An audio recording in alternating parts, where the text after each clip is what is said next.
This chocolate flourless olive oil cake is a perfect indulgent dessert on Valentine's Day or for any chocolate lover. This flourless cake is simple to make, but takes a little bit of patience melting the chocolate. Because you're using olive oil, you're going to want to melt it low and slow. Olive oil does not have heat resistance like other oils, so melting the chocolate on a lower heat for a longer amount of time will prevent the chocolate from burning. Go ahead and add in your baker's chocolate. You'll want it to be at least 66% cocoa and allow it to melt down in a pan. Every couple of minutes, stir the chocolate around in the pan to make sure it's all getting melted evenly. Although this melting process takes some time, the flavor of the olive oil in your flourless cake will really shine. The end product is rich, dense, and will satisfy any chocolate craving. Once the chocolate is completely melted, you've done most of the legwork that this recipe requires. I told you it was simple. Once the chocolate is completely melted, remove it from the stove and scrape it into a mixing bowl. Make sure to scrape that pan clean. Like my grandma always says, the trash can is not hungry.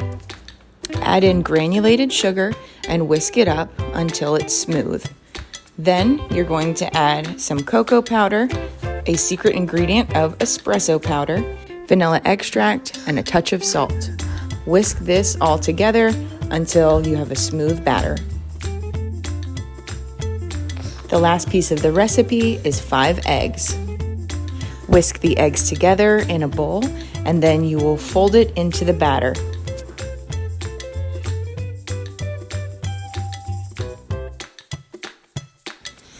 You definitely can add the eggs in right after the sugar in the process of mixing this batter, but I prefer to add them last to make sure that hot chocolate has cooled enough so that it doesn't start to curdle the eggs immediately.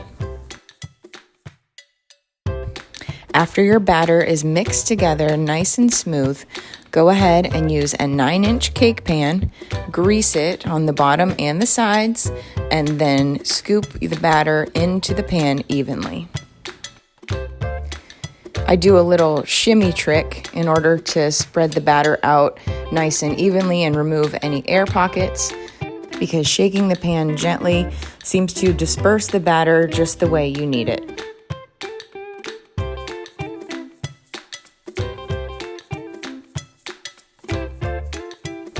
Have your oven preheated at 350 degrees Fahrenheit, and then put in your cake when the oven is ready and cook it for 25 minutes. You're going to want to make sure that the center of the cake bounces back when you take it out of the oven. Otherwise, give it about 3 to 4 more minutes. While the cake cools on the countertop, crush pistachios into a fine dust. Repeat the beginning half of the recipe with an Ulker pistachio dark chocolate bar. This time you're using less oil because it's much less chocolate, but it's the same process of melting it low and slow until all of the chocolate is runny and melty. Pour this chocolate glaze right over the cake. It doesn't need to be in any fancy rhyme or reason. It will function as a tasty glue for those crushed pistachios. Sprinkle the crushed pistachios in the middle of the cake, and then you're ready to slice it up and serve it to your guests, or have a moment of me time and indulge in a few bites of chocolate heaven. Enjoy.